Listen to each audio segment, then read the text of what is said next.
अब हम आपको श्रीमद् भागवत महापुराण के 11वें स्कंद का कौन सा अध्याय सुनाएंगे?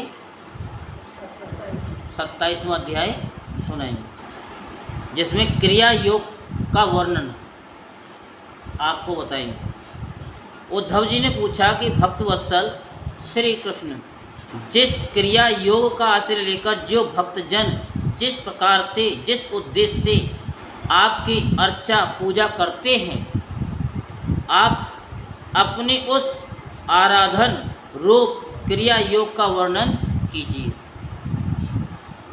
देवर्षि नारद, भगवान व्यास देव और आचार्य बृहस्पति जी आदि बड़े बड़े ऋषि मुनि ये बात बार बार कहते हैं कि क्रिया योग के द्वारा आपकी आराधना ही मनुष्यों के परम कल्याण की साधना है। ये क्रिया योग पहले पहल आपके मुखारविंद से ही निकला था।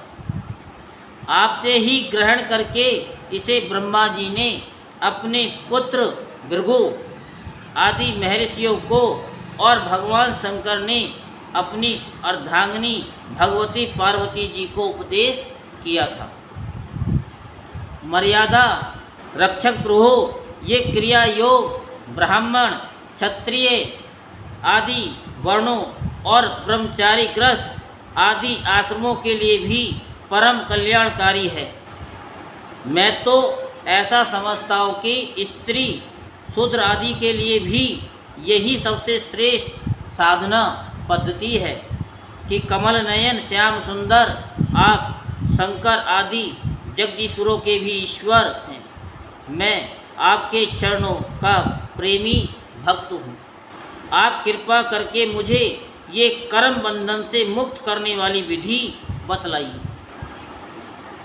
भगवान श्री कृष्ण ने कहा, उद्धव जी, कर्म कांड का इतना विस्तार है कि उसकी कोई सीमा नहीं है, इसलिए मैं उसे थोड़े में ही पूर्वापर क्रम से विधि पूर्वक वर्णन करता हूँ। मेरी पूजा की 3 विधियाँ हैं, वैदिक, तांत्रिक और मिश्रित।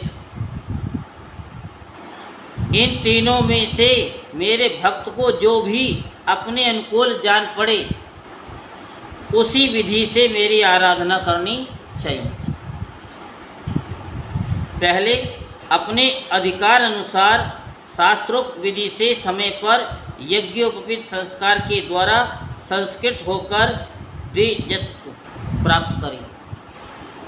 फिर श्रद्धा और भक्ति के साथ वह किस प्रकार मेरी पूजा करे, इसकी विधि तुम मुझसे सुनो।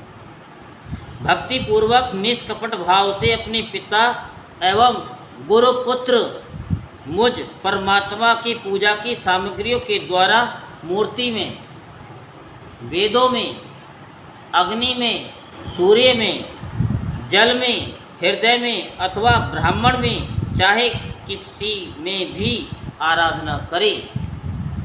उपासक को चाहिए कि प्रातःकाल दातुन करके पहले शरीर शुद्धि के लिए स्नान करे और फिर वैदिक और तांत्रिक दोनों प्रकार के मंत्रों से मिट्टी और भस्म आदि का लेपन करके पुनः स्नान करें।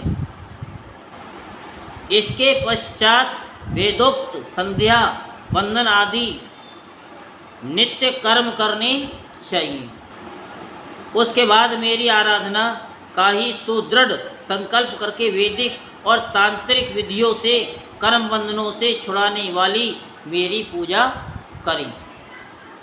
मेरी मूर्ति 8 प्रकार की होती हैं, पत्थर की, लकड़ी की, धातु की, मिट्टी की और चंदन की आदि की, चित्रमयी, बालुकामयी, मनोमयी और मणिमयी। चल और अचल भेद से 2 प्रकार की प्रतिमा ही मुझ भगवान का मंदिर है। उद्धव जी, अचल प्रतिमा के पूजन में प्रतिदिन आवाहन और विसर्जन नहीं करना चाहिए। अचल समझते हो क्या? जो एक ही जगह कई बड़े बड़े चलने वाले हाँ मंदिर में प्रभाव भी नहीं कोई अचल है। ये हाँ अचल है। जो ये है अभी ना हम करते तो ये ना तो इसमें आह्वान की जरूरत है और न विसर्जन की जरूरत है। जो चल प्रतिमा के संबंध में विकल्प है, चाहे करें और चाहे न करें, परंतु बालुका में ही प्रतिमा में तो आह्वान और विसर्जन प्रतिदिन करना चाहिए। मिट्टी और चंदन की तथा चित्रमयी प्रतिमाओं को स्नान न करावे, केवल मार्जन कर दे, परंतु और सबको स्नान कराना चाहिए। प्रसिद्ध पदार्थों से प्रतिमा आदि में मेरी पूजा की जाती है, परंतु जो निष्काम भक्त हैं वह अनायास प्राप्त पदार्थों से और भावना मात्र से ही हृदय में मेरी पूजा करें। उद्धव जी, स्नान, वस्त्र, आभूषण आदि तो पाषाण अथवा धातु की प्रतिमा के पूजन में ही उपयोगी है। बालुका में मूर्ति अथवा मिट्टी की वेदी में पूजा करनी हो तो उसमें मंत्रों के द्वारा अंग और उसके प्रधान देवताओं की यथास्थान पूजा करनी चाहिए तथा अग्नि में पूजा करनी हो तो घृत मिश्रित हवन सामग्रियों से आहुति देनी चाहिए। सूर्य को प्रतीक मानकर की जाने वाली उपासना में मुख्यतः अर्घ दान एवं उपस्थान ही प्रिय है और जल में तर्पण आदि से मेरी उपासना करनी चाहिए। जब मुझे कोई भक्त हार्दिक श्रद्धा से जल भी चढ़ाता है तब मैं उसे बड़े प्रेम से स्वीकार करता हूँ। यदि कोई अभक्त मुझे बहुत सी सामग्रियाँ निवेदन करे तो भी मैं उससे संतुष्ट नहीं होता। जैसे कार्तिक मास में आपको कथा बताई थी कि क्या कि ब्राह्मण देवता एक राजा ने कही थी कि तुमने तुलसी से सारे हमारे कहते जेवर जो हमने चढ़ाए थे, मणिमुक्ता जो चढ़ाए थे वो सब ढक दिए, तुम पूजा क्या जानो। तो जब मैं भक्ति श्रद्धा पूर्वक समर्पित जल से ही प्रसन्न हो जाता हूँ तब गंध पुष्प धूप दीप और नैवेद्य आदि वस्तुओं के समर्पण से तो कहना ही क्या है, बस भाव होना चाहिए। उपासक पहले पूजा की सामग्री इकट्ठी कर ली, फिर इस प्रकार कुश बिछाए कि उनके अगले भाग पूर्व की ओर रहे। तदंतर पूर्व या उत्तर की ओर मुँह करके पवित्रता से उन कुशाओं के आसन पर बैठ जाए। यदि प्रतिमा अचल हो तो उसके सामने ही बैठना चाहिए। इसके बाद पूजा कार्य प्रारंभ करें। पहले विधि पूर्वक अगन्यास और करन्यास कर ले। अगन्यास समझते हो? करवाते नहीं है ऐसे, और करन्यास कर से। इसके बाद मूर्ति में मंत्र न्यास और करे और हाथ में प्रतिमा पर से पूर्व समर्पित सामग्री हटाकर उसे पोंछ दे। इसके बाद जल से भरे हुए कलश और प्रोक्षण पात्र आदि की पूजा गंध पुष्प आदि से करें। प्रोक्षण पात्र के जल से पूजा सामग्री और अपने शरीर का प्रोक्षण कर ले। तदंतर पाद अर्घ और आचमन के लिए 3 पात्रों में कलश में से जल भरकर रख ले और उनमें पूजा पद्धति के अनुसार सामग्री डालें। पाद पात्र में श्यामक, सांवे के दाने, दूब, कमल, विष्णु, क्रांता और चंदन, तुलसी दल आदि। अर्घ पात्र में गंध पुष्प, अक्षत, जौ, कुश, तिल, सरसों और दूब आदि। आचमन पात्र में जायफल, लौंग आदि डालें। इसके बाद पूजा करने वाले को चाहिए कि तीनों पात्रों को क्रमशः हृदय मंत्र, शिरो मंत्र और शिखा मंत्र से अभिमंत्रित करके अंत में गायत्री मंत्र से तीनों को अभिमंत्रित करें। इसके बाद प्राणायाम के द्वारा प्राणवायु और भावनाओं द्वारा शरीर रस अग्नि के शुद्ध हो जाने पर हृदय कमल में परम सूक्ष्म और श्रेष्ठ दीप शिखा के समान मेरी जीव कला का ध्यान करें। बड़े बड़े सिद्ध ऋषि मुनि ओंकार के आकार, उकार, मकार, बिंदु और नाद इन 5 कलाओं के अंत में उसी जीव कला का ध्यान करते हैं।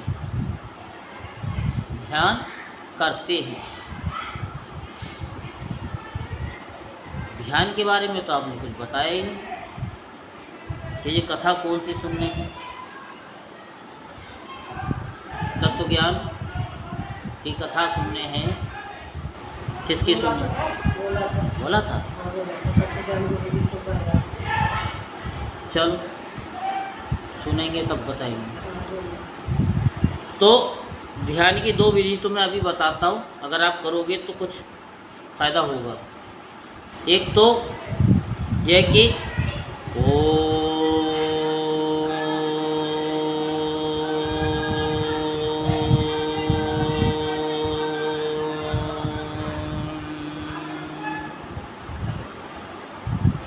ये 5-7 बार करिए, आँख बंद करिए, और एक ओम को अंदर से चोट मार मार करके परमात्मा का ध्यान करें।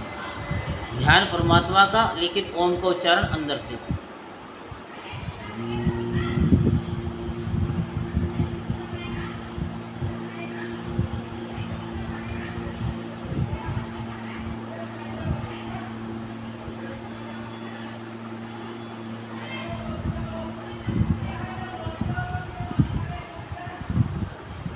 तो जब अंदर का और बाहर का ओम करते हैं तो इतना करना चाहिए कि आप अपने आसन से कुछ ऊंचा उठ जाओ। है वाइब्रेशन शरीर के अंदर वाइब्रेट हो। ठीक है, जहाँ बैठे हो वहाँ से आप 1 इंच कम से कम उठ जाओ। सीधा स्पाइनल कॉर्ड के प्रति सजग होकर के। अगर आपने ये 2 काम भी कर लिए 6 महीने में, आपके पास में ऐसी कोई वस्तु नहीं होगी जो आपके पास ना हो। बस परमात्मा तो हो गई, लेकिन परमात्मा के साथ साथ में संसार की ऐसी कोई वस्तु नहीं है जो आपको ना मिले। बस 6 महीने कर लो, और शरीर में तो रोग आने का सवाल ही नहीं है। अगर ये 2 चीज़ कर ली तो 5 बार ओम बाहर करके 6ठी बार ओम नहीं होना चाहिए, नहीं तो जो है वो भी चला जाएगा। अंदर वाला ओम 1000 बार करोगे तो वो भर जाएगा, परमात्मा भी और संसार की वस्तु भी। फिर आपको कोई चीज़ मांगने की जरूरत नहीं है, इधर उधर भटकने की भी जरूरत नहीं है। और नहीं आता हो तो शांता जी से पूछ लेना, ये बता दें।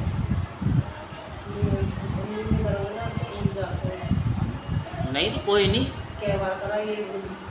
ना ये बता देंगे ना। जब करो तो उंगली पे कर लो, उसमें क्या है। आँख ही तो बंद करनी है, उंगली थोड़ी कहते हैं वो चलाने के लिए हमने मना करा है। और उसके बाद तो फिर तो कन्हैया ही अपने आप गिनती करेगा, तुम्हें करने की जरूरत ही नहीं है। पहले करो तो सही। 6 महीने में ध्रुव जी थे, कौन थे जो जंगल में गए थे, उन्होंने भगवान को प्राप्त कर लिया। तुम तो उनसे बड़े हो, हैं, बहुत बड़े। 5 बार करोगे और 6 महीने बाद यही बता देना कि क्या है सिचुएशन। और ये है कि नियम से करना, कहीं भी हो, चाहे घर में चाहे मंदिर में। ये नहीं कि मंदिर में करना है तो मंदिर में करना, जहाँ भी हो टाइम अपना बांध लो, इस टाइम पे करना है तो करना है। चाहे जहाँ मर्जी बैठ जाओ, रास्ते में भी तो रास्ते में बैठ जाओ, ट्रेन में हो तो ट्रेन में बैठ जाओ, फ्लाइट में तो फ्लाइट में बैठ जाओ, कर लो, कोई दिक्कत नहीं। बस नियम होना चाहिए, टूटना नहीं चाहिए। तो इन 5 कलाओं के अंत में उसी जीव कला का ध्यान करते हैं। वह जीव कला आत्म स्वरूपिणी है। जब उसके तेज से सारा अंतःकरण और शरीर भर जाए तब मानसिक उपचारों से मन ही मन उसकी पूजा करनी चाहिए। मानसी पूजा तो आपको आती है? नहीं आती। मन से ही दूध चढ़ा दो भगवान पे, मन से जल चढ़ा दो, मन से दक्षिणा भी चढ़ा दो, ठीक है ना। सब कुछ मन से चढ़ा दो कि ये हम आपको अर्पण कर रहे हैं, तो इसको स्वीकार कीजिए। तदंतर तन में होकर मेरा आह्वान करें और प्रतिमा आदि में स्थापना करें, फिर मंत्रों के द्वारा अगन्यास करके उसमें मेरी पूजा करें। उद्धव जी मेरे आसन में धर्म आदि गुणों और विमला आदि शक्तियों की भावना करें, अर्थात आसन के चारों कोनों में धर्म, ज्ञान, वैराग्य और ऐश्वर्य रूप 4 पाए हैं। आपके आसन में सबके ये बताते हैं ना, 4 पाए हैं। धर्म भी है, ज्ञान भी है, वैराग्य भी है और ऐश्वर्य है। ऐश्वर्य कब होगा? जब तुम्हारे पास सब कुछ होगा। जिसने आसन साध लिया उसने दुनिया की हर चीज़ साध ली। अधर्म, अज्ञान, अवैराग्य और अनिश्चर्य के चारों दिशाओं में डंडे हैं। सत्व, रज, तम रूप 3 पटरियों की बनी हुई पीठ है। उस पर विमला, उत्कर्षणी, ज्ञाना, क्रिया, योगा और प्राहिवी, सत्या, ईष्णा और अनुग्रह, ये 9 शक्तियाँ विराजमान हैं। उस आसन पर एक अष्टदल कमल है, उसकी कणिका का अत्यंत प्रकाशमान है और पीली पीली केसरों की छटा निराली है। आसन के संबंध में ऐसी भावना करके पाद आचमनी और अर्घ आदि उपचार प्रस्तुत करें। तदंतर भोग और मोक्ष की सिद्धि के लिए वैदिक और तांत्रिक विधि से भी मेरी पूजा करें। और आसन बांधने का मंत्र शांता जी से पूछ लेना।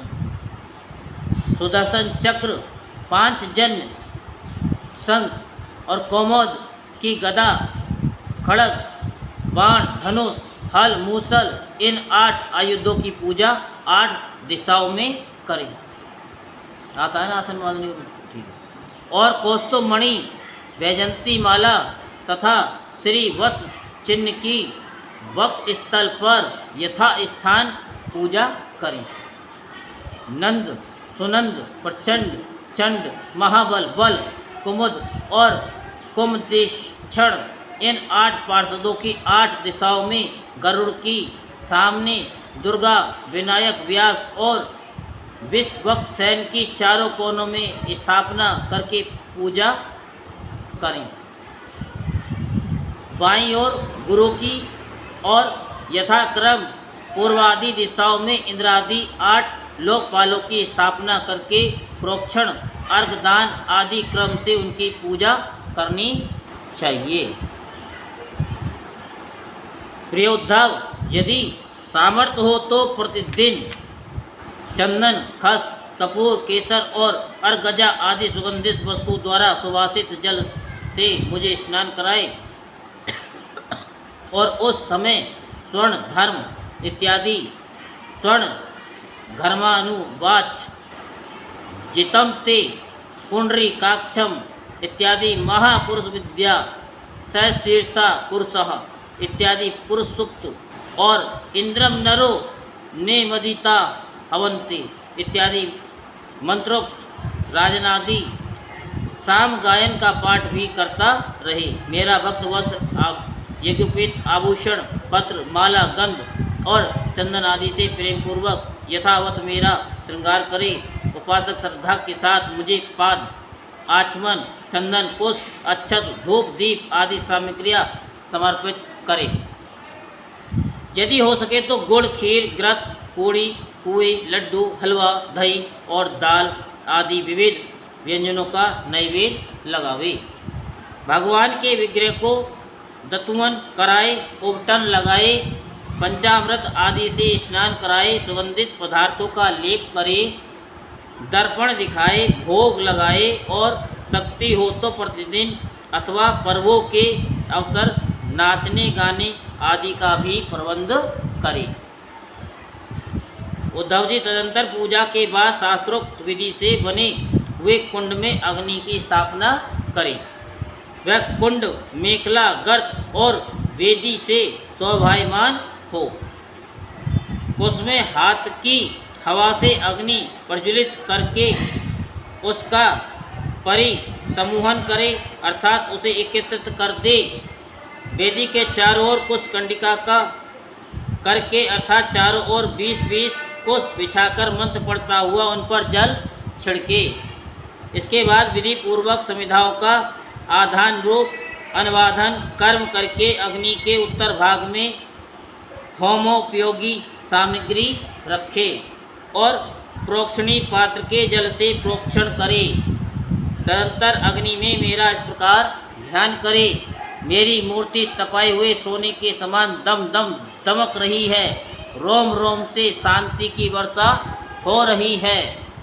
लंबी और विशाल 4 भुजाएं शोभायमान हैं। उसमें शंख चक्र गदा पद्म विराजमान हैं। कमल की केसर के समान पीला पीला वस्त्र फहरा रहा है। सिर पर मुकुट, कलाइयों में कंकन, कमर में करधनी और बाहों में बाजू बंद झिलमिल रहे हैं। वक्ष स्थल पर श्रीवत्स का चिन्ह है। गले में कौस्तुभ मणि जगमगा रही है। घुटनों तक वनमाला लटक रही है। अग्नि में मेरी इस मूर्ति का ध्यान करके पूजा करनी चाहिए।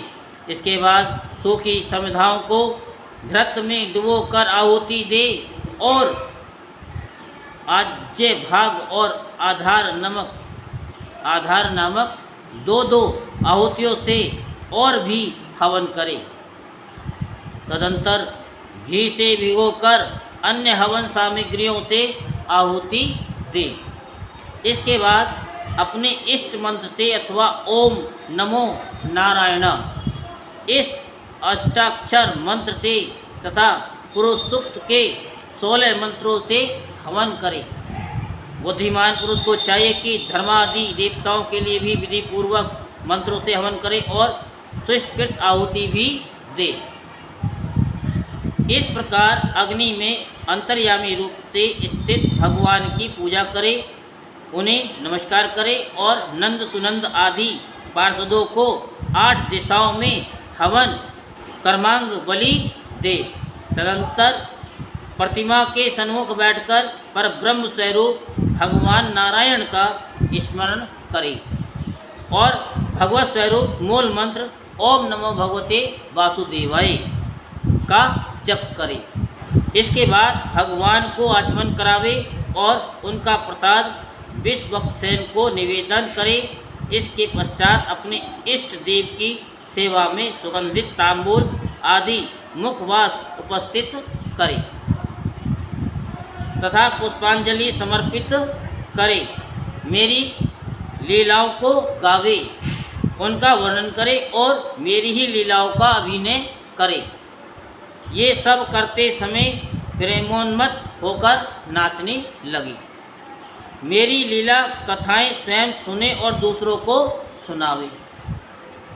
कुछ समय तक संसार और उसके रगड़ों झगड़ों को भूलकर मुझ में ही तन्मय हो जाए। प्राचीन ऋषियों के द्वारा अथवा प्राकृतिक भक्तों के द्वारा बनाए हुए छोटे बड़े स्तव और स्तोत्रों से मेरी पूजा करके प्रार्थना करें। भगवान आप मुझ पर प्रसन्न हो, मुझे अपनी कृपा प्रसाद से सराबोर कर दे। तदंतर दंडवत प्रणाम करे, अपना सिर मेरे चरणों में रख दे और अपने दोनों हाथों से दाएं से दाहिना और बाएं से बायां चरण पकड़ कर कहे, भगवान इस संसार सागर में मैं डूब रहा हूँ, मृत्यु रूप मगर मेरा पीछा कर रहा है। मैं डर कर आपकी शरण में आया हूँ। प्रभु आप मेरी रक्षा कीजिए। इस प्रकार स्तुति करके मुझे समर्पित की हुई माला आदर के साथ अपने सिर पर रखे और उसे मेरा दिया हुआ प्रसाद समझे। यदि विसर्जन करना हो तो मेरी भावना करनी चाहिए कि प्रतिमा में से एक दिव्य ज्योति निकली है और वह मेरी हृदयस्थ ज्योति में लीन हो गई है। बस यही विसर्जन है। उद्धव जी, प्रतिमा आदि में जब जहाँ श्रद्धा हो तब तहाँ मेरी पूजा करनी चाहिए, क्योंकि मैं सर्वात्मा हूँ और समस्त प्राणियों में तथा अपने हृदय में स्थित हूँ। जब हम कथा भागवत सुनते हैं तो लोगों के कार्य बनते हैं, क्योंकि वो ओरा बन जाता है। क्योंकि संत का जो ओरा होता है या ब्राह्मण का जो ओरा होता है उससे पॉजिटिव एनर्जी आती है, और जितनी हमारी नेगेटिव एनर्जी होती है वो दूर हो जाती है, क्योंकि वायु के द्वारा आकर के हमारे शरीर में आकर के वो हो जाती है। ये बताया ना कि वो शक्ति जो है हमारे में लीन हो रही है, तो वो ऐसे वो लीन हो जाती है। फिर कहते हैं कि हमने ये पूजा करी तो उससे हमारा काम बना, नहीं, जो आप उनके संपर्क में रहे और जो कथा सुनी, जो आपकी ये हम आपको कथा सुना रहे हैं, जो शब्द जा रहे हैं आपके कान में भी वही जा रहे हैं उसी क्षण उसी सेकंड में, इनके भी इनके भी इनके भी इनके भी। तो वो जो शब्द जा रहे हैं उन शब्दों के द्वारा ही वो आत्मा आत्मा में जाकर के विलीन हो रहा है। वो शक्ति यहाँ से वो जा रही है। हम कहते हैं ना यूट्यूब पे कथा सुनो, क्योंकि वो शक्ति उसके अंदर जा रही है जो अभी आपको बताइए। तो कथा सुनते हुए भी यूट्यूब पर ये सोचो कि वो शक्तियाँ परमात्मा की हमारे अंदर आ रही हैं। उद्धव जी, जो मनुष्य इस प्रकार वैदिक तांत्रिक क्रिया योग के द्वारा मेरी पूजा करता है वह इस लोक और परलोक में मुझसे अभीष्ट सिद्ध प्राप्त करता है, यानी सिद्धि प्राप्त करता है। यदि शक्ति हो तो उपासक सुंदर और सुदृढ़ मंदिर बनवाए और उसमें मेरी प्रतिमा स्थापित करे, सुंदर सुंदर फूलों के बगीचे लगवा दे, नित्य की पूजा, पर्व की यात्रा और बड़े बड़े उत्सवों की व्यवस्था कर दे। जो मनुष्य पर्वों के उत्सव और प्रतिदिन की पूजा लगातार चलने के लिए खेत, बाजार, नगर अथवा गांव मेरे नाम पर समर्पित कर देते हैं, उन्हें मेरे समान ऐश्वर्य की प्राप्ति होती है। मेरी मूर्ति की प्रतिष्ठा करने से, पृथ्वी का एक छत्र राज्य, मंदिर निर्माण से, त्रिलोकी का राज्य, पूजा आदि की व्यवस्था करने से ब्रह्मलोक और तीनों के द्वारा मेरी समानता प्राप्त होती है। अब यहाँ बताया कि मंदिर की, पर्वों की, पता नहीं क्या क्या बताया, नहीं करवा सकती हो तो भी क्या, हमने मंदिर बनवा दिया, मानसिक मन में आए कर दे। ये मत सोचो उसने इतना दान दे दिया। अगर उसने 501 रुपये का दान दिया, आप अपने मन से बोलो कि हमने तो 1100 का कर दिया भगवान को, तो उस भाव आना चाहिए। ये नहीं कि उसने 501 दिए मैं तो 11 रुपये दिए। अरे तुम्हारे 11 रुपये वो 11,000 के बराबर हो जाएंगे, भाव से दे दो।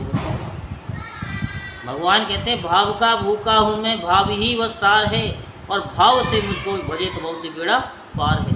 अन्न धन वस्त्र कुछ न मुझको चाहिए, आप हो जाए मेरा, यही मेरा सत्कार है। समय नहीं है, जल्दी कर दी। जो निष्काम भाव से मेरी पूजा करता है उसे मेरा भक्ति योग प्राप्त हो जाता है, और उस निरपेक्ष भक्ति योग के द्वारा वह स्वयं मुझे प्राप्त कर लेता है। जो अपनी दी हुई या दूसरों की दी हुई देवता और ब्राह्मण की जीविका का हरण कर लेता है वह करोड़ों वर्षों तक विष्ठा का कीड़ा होता है। जो लोग ऐसे कामों में सहायता, प्रेरणा अथवा अनुमोदन करते हैं वे भी मरने के बाद प्राप्त करने वाले के समान ही फल के भागीदार होते हैं। यदि उनका हाथ अधिक रहा तो फल भी उन्हें अधिक ही मिलता है। यही श्रीमद् भागवत महापुराण के 11वें स्कंद का 27वां अध्याय संपूर्ण होता। बोल वृंदावन बिहारी लाल की, बोल बाकी बिहारी लाल की। ओम नमो भगवते वासुदेवाय, ओम नमो भगवते वासुदेवाय, ओम नमो भगवते वासुदेवाय, ओम नमो भगवते वासुदेवाय। ओम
जय जय श्री राधे श्याम, जय जय श्री राधे श्याम, जय जय